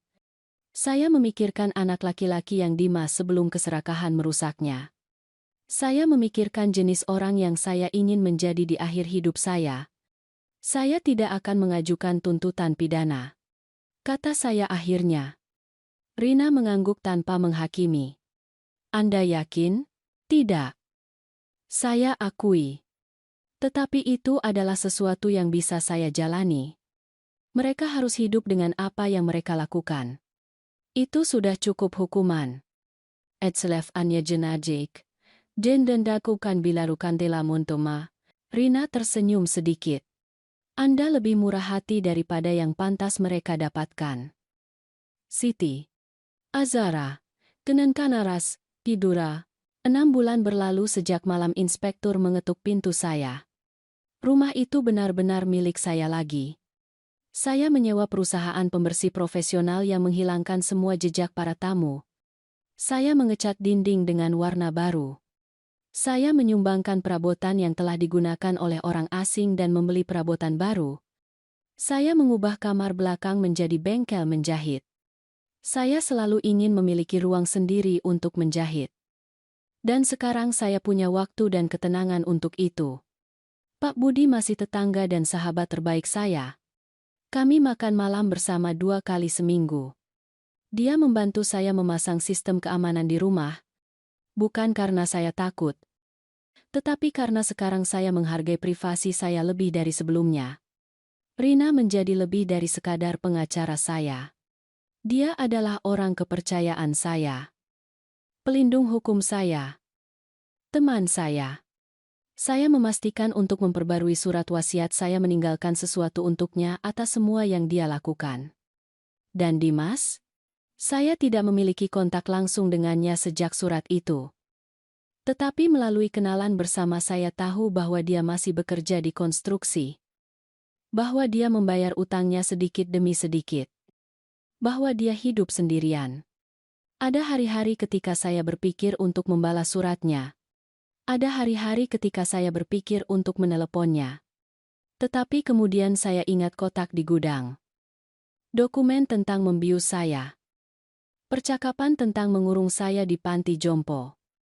Dan lukanya berdarah lagi. Mungkin suatu hari saya bisa memaafkan. Tidak melupakan. Saya tidak akan pernah lupa. Tetapi mungkin saya bisa memaafkan. Terapi saya mengatakan bahwa pengampunan bukan untuk orang yang menyakiti Anda. Itu untuk diri Anda sendiri. Untuk membebaskan diri dari beban kebencian. Saya sedang mengusahakannya. Perlahan. Menyakitkan. Tetapi saya sedang mengusahakannya. Suatu sore saat saya menjahit di bengkel baru saya, Pak Budi datang mengunjungi saya. Dia berdiri melihat gaun yang sedang saya buat. Gaun biru muda dengan bunga bordir. Indah sekali. Komentarnya. Terima kasih. Jawab saya. Ini cara saya untuk sembuh. Setiap jahitan adalah sepotong hidup saya yang saya selamatkan. Alifanta Mundargo, Kanta Taratarano Mulimatanargo, Jatara Nurimatanargo. Dia tersenyum. Kamu tahu. Kamu selamat dari sesuatu yang akan menghancurkan banyak orang. Kamu lebih kuat dari yang kamu bayangkan. Siti. Alama siagi. Tadi termendugir makan Andaria. Armasya alogir metapetantanka. Malam itu saat saya bersiap untuk tidur di rumah saya yang sunyi tetapi aman. Saya memikirkan semua yang telah terjadi. Perjalanan palsu. Malam mengintai dari jendela Pak Budi. Gudang dan rahasianya. Dini hari ketika saya menahan napas melihat kebenaran lengkap. Konfrontasi. Kemenangan. Rasa sakit. Kesendirian yang datang setelah itu. Saya melihat diri saya di cermin. Saya melihat seorang wanita berusia 62 tahun dengan lebih banyak kerutan dari sebelumnya. Dengan mata yang lebih sedih tetapi juga lebih bijaksana. Saya melihat seorang penyintas. Saya melihat seseorang yang dikhianati oleh orang yang paling dicintai dan masih berdiri tegak. Saya belajar bahwa cinta bisa menjadi penyamaran yang sempurna untuk jebakan. Bisik saya pada bayangan saya. Tetapi saya juga belajar bahwa cinta diri adalah perisai terkuat melawan pengkhianatan apapun. An kantak kulanya, dan banjara lustrananya, kantak alukanjara. Saya mematikan lampu dan berbaring di tempat tidur saya. Di rumah saya. Di bawah atap saya. Sendirian ya. Terluka tentu saja. Tetapi bebas. Pemilik nasib saya. Dan itu. Setelah semua yang saya jalani, lebih berharga daripada apapun. Bulan-bulan terus berlalu dan hidup menemukan ritme baru. Ritme yang lebih lambat. Lebih tenang. Tetapi tulus. Saya mulai menghadiri kelompok menjahit di mushola dekat rumah. Saya bertemu wanita lain seusia saya. Masing-masing dengan cerita. Rasa sakit. Dan kemenangan mereka. Saya merasa menjadi bagian dari sesuatu yang baru. Pak Budi memperkenalkan saya pada klub berkebun. Pada Sabtu pagi kami bertemu untuk bertukar bibit. Berbagi teknik. Berbicara tentang bunga dan tanaman. Saya belajar bahwa hidup terus berjalan bahkan setelah badai terbesar. Bahwa mungkin untuk membangun kembali. Bahwa mungkin untuk bahagia lagi. Dengan cara yang berbeda. Lebih hati-hati mungkin. Tetapi nyata. Pada salah satu sore Sabtu itu, saat saya memangkas bunga mawar di taman, saya melihat sebuah mobil berhenti di depan rumah. Jantung saya berdegup kencang ketika saya mengenali siapa yang keluar dari mobil. Itu adalah Dimas. Dia terlihat berbeda. Lebih kurus. Pakaian sederhana seperti orang yang bekerja keras. Janggut tidak dicukur. Mata lelah. Kami saling menatap untuk waktu yang lama. Dia dari gerbang. Saya dari tengah taman dengan gunting pangkas masih di tangan. Halo. Bu. Katanya dengan suara rendah. Hampir berbisik. Halo. Dimas. Jawab saya. Suara saya keluar lebih tegas dari yang saya harapkan. Dia melihat ke tanah. Saya tahu saya tidak punya hak untuk berada di sini. Saya tahu ibu tidak ingin melihat saya. Tapi hari ini genap 1 tahun. 1 tahun sejak semuanya terjadi. Dan saya harus datang. Saya harus melihat ibu. Meskipun hanya dari jauh. Ribandiar Angaripuduar, 1 tahun. Saya tidak menyadari bahwa begitu banyak waktu telah berlalu. Dia terus berbicara. Kata-kata keluar cepat seolah-olah dia telah berlatih 1000 kali. Saya berubah. Bu. Saya tahu itu tidak menghapus apa yang saya lakukan. Tidak ada yang bisa menghapusnya. Tapi saya berubah. Saya pergi ke terapi setiap minggu. Saya sudah membayar setengah dari utang. Saya bekerja jujur. Saya bangun setiap hari pukul 5 pagi dan pergi ke lokasi konstruksi. Dan setiap hari saya memikul beban mengetahui bahwa saya mengkhianati orang yang paling mencintai saya di dunia ini. Arandua zamanelu hayakum bari, tutkanan dar misalin. Air mata mulai mengalir di wajahnya. Saya tidak datang untuk meminta maaf karena saya tahu saya tidak pantas mendapatkannya. Saya tidak datang untuk meminta kembali karena saya tahu saya tidak bisa. Saya hanya datang untuk mengatakan bahwa saya menyesal.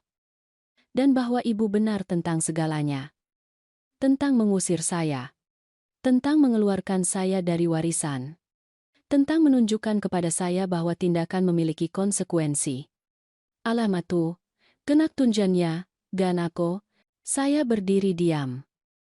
Memegang gunting. Merasakan hati saya sendiri tertekan. Satu bagian dari diri saya ingin berlari ke arahnya. Memeluknya seperti dulu ketika dia kecil dan terluka. Tetapi bagian lain. Bagian yang masih berdarah. Menahan saya di tempat. Dimas menyeka air mata dengan punggung tangannya. Saya akan pergi sekarang. Saya hanya ingin ibu tahu bahwa saya berusaha menjadi orang yang lebih baik. Bahwa setiap hari saya berjuang untuk menjadi seseorang yang bisa ibu banggakan. Meskipun saya tahu hari itu mungkin tidak akan pernah datang. Avaina dibarian umberigalu limato, talajukan armadua lumari hawala, dia berbalik untuk pergi. Dan kemudian, tanpa banyak berpikir, suara saya keluar. Dimas. Arribu tebailarian andaribus, Jaskaramon, dia berhenti. Dia berbalik. Saya mengambil 2 langkah menuju gerbang. Apakah kamu benar-benar pergi ke terapi? Tanya saya. Setiap minggu. Jawabnya cepat. Setiap Kamis pukul 7 malam. Itu membantu saya memahami banyak hal. Melihat bagaimana saya dimanipulasi. Tetapi juga bagaimana saya membiarkan diri saya dimanipulasi. Bagaimana keserakahan membutakan saya. Bagaimana saya hampir menghancurkan orang paling penting dalam hidup saya. Andernakan, ana maribu dan kerimannya budang, saya mengangguk perlahan. Dan utang-utang itu, saya sudah membayar 115 juta rupiah dari 180 juta. Saya bekerja keras. Saya mengambil jam lembur kapanpun saya bisa. Saya kurang tidur. Tetapi saya tidak peduli. Itu yang paling sedikit yang bisa saya lakukan untuk memperbaiki kekacauan yang saya buat. Kerimarannya, kami terdiam sejenak. Angin menggerakkan daun-daun pohon di sekitar kami. Saya belum siap untuk memaafkan kamu. Dimas. Kata saya akhirnya. Suara bergetar tetapi tegas. Apa yang kamu dan Dewi rencanakan untuk saya terlalu kejam. Terlalu terhitung. Argaris kuma. Kantri Madongri Buna, saya tahu. Bu. Saya tahu. Antablis ankangan. Dan mungkin saya tidak akan pernah siapi. Lanjut saya. Mungkin luka ini tidak akan pernah sembuh sepenuhnya. Anaj. Ingaruna malu. Aku ni mucara. Dia mengangguk. Lebih banyak air mata mengalir. Saya mengerti. Anko. Ketarukalu yaha. Tetapi, saya menarik napas dalam-dalam. Mungkin dengan waktu erapu. Banyak waktu. Kita bisa menemukan cara untuk membangun kembali sesuatu. Tidak seperti dulu. Itu tidak akan pernah mungkin lagi. Tetapi mungkin sesuatu yang baru. Sesuatu yang berbeda.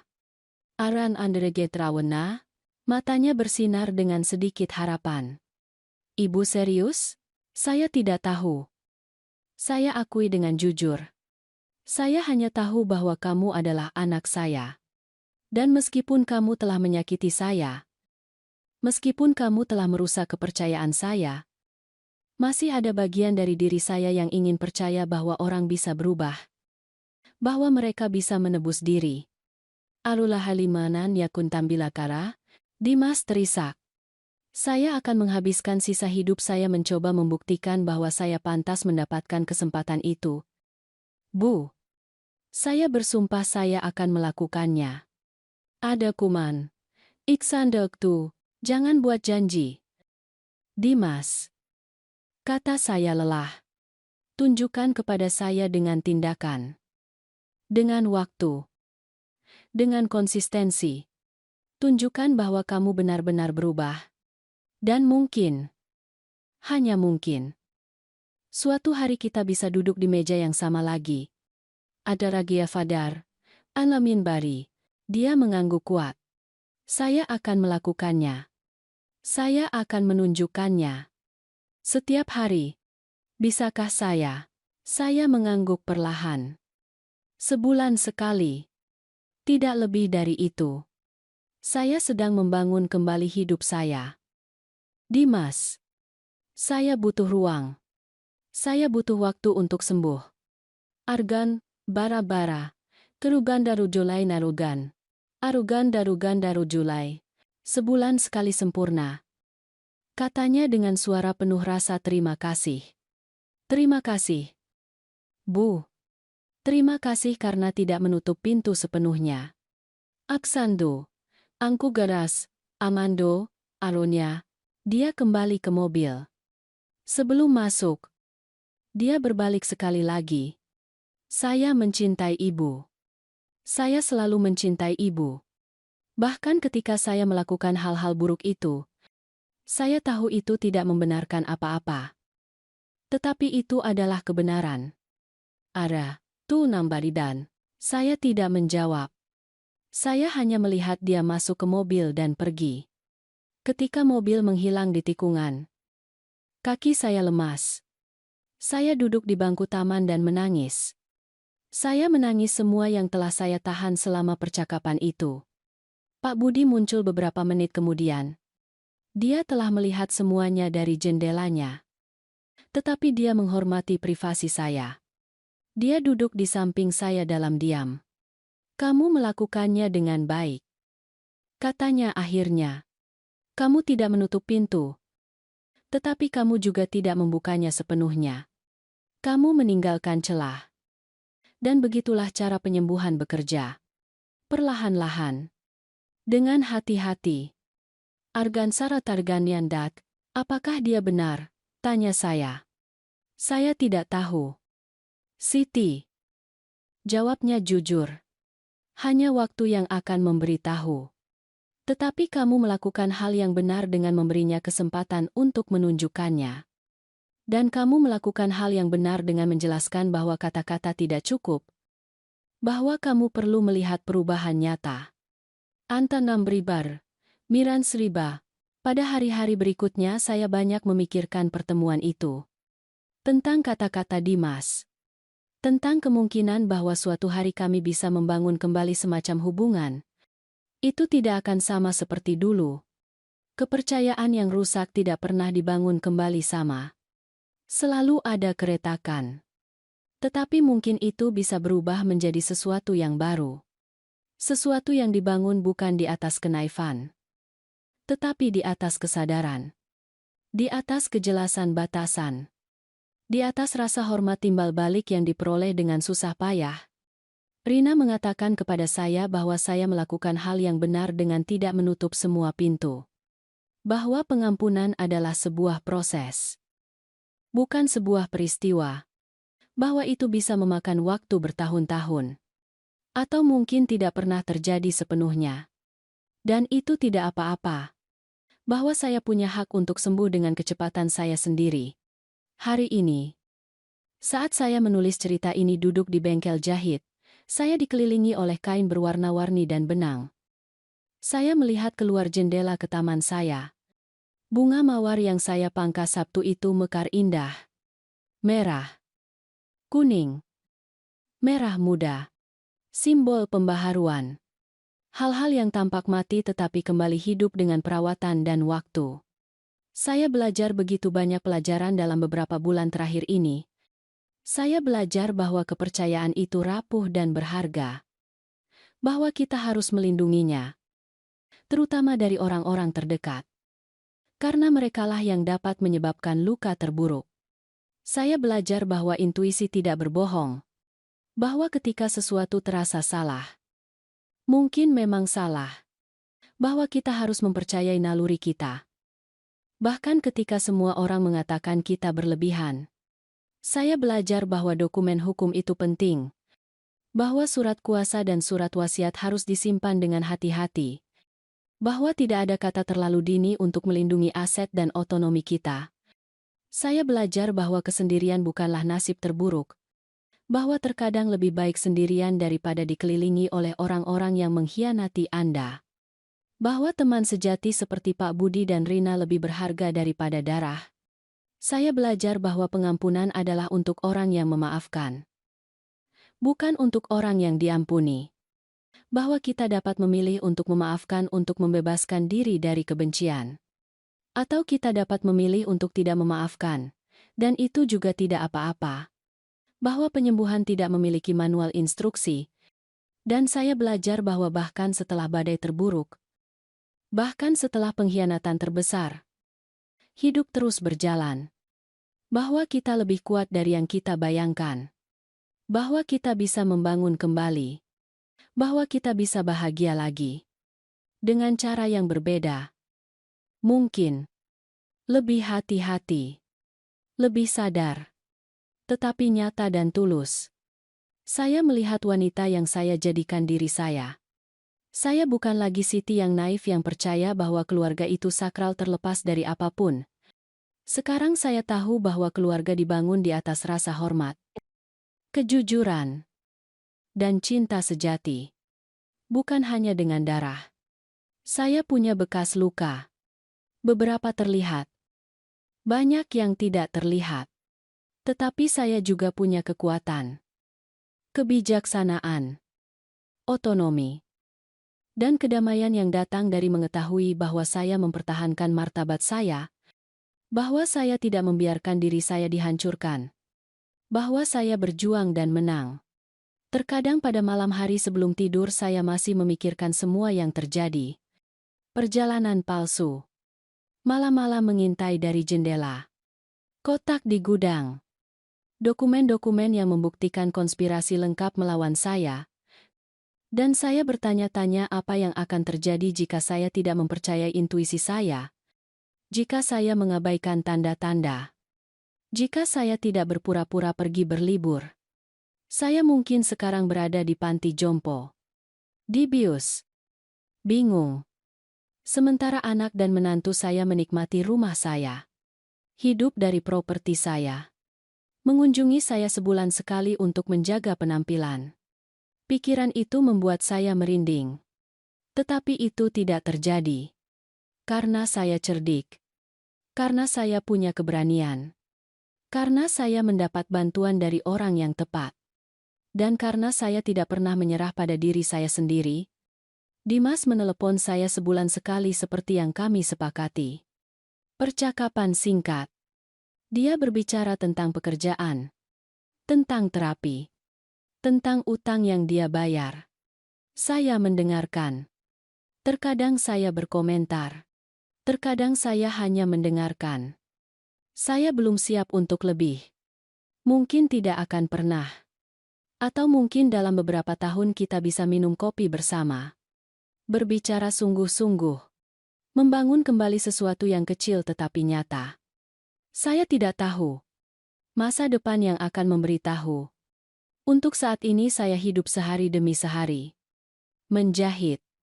berkebun, minum kopi dengan Pak Budi, pergi ke kelompok menjahit, merawat rumah saya, tidur nyenyak mengetahui bahwa setiap sentimeter tempat ini adalah milik saya, bahwa tidak ada yang bisa mengeluarkan saya dari sini, bahwa saya membangun tembok hukum yang cukup kuat untuk melindungi diri saya. Dan sesekali saya melihat bunga mawar di taman dan berpikir bahwa saya seperti mereka. Saya dipangkas secara brutal oleh pengkhianatan. Saya berdarah. Saya hampir mati. Tetapi dengan waktu, perawatan, dan banyak cinta diri, saya mekar lagi. Berbeda mungkin. Lebih hati-hati tentu saja. Tetapi hidup, kuat, dan milik saya. Sepenuhnya milik saya. Kesabaran Ibu Siti dalam menghadapi pengkhianatan anak dan menantunya, serta ketegasannya untuk mencari keadilan melalui jalur hukum, menunjukkan bahwa nilai keluarga sejati didasarkan pada kejujuran dan rasa hormat, bukan sekadar ikatan darah. Meskipun pengkhianatan itu menyakitkan, keikhlasan untuk membela diri dan keyakinan pada prinsip keadilan membawanya pada kemenangan. Dimas, melalui penyesalan dan kerja keras, menunjukkan bahwa karma baik dapat dicari kembali melalui perubahan diri yang nyata dan konsisten.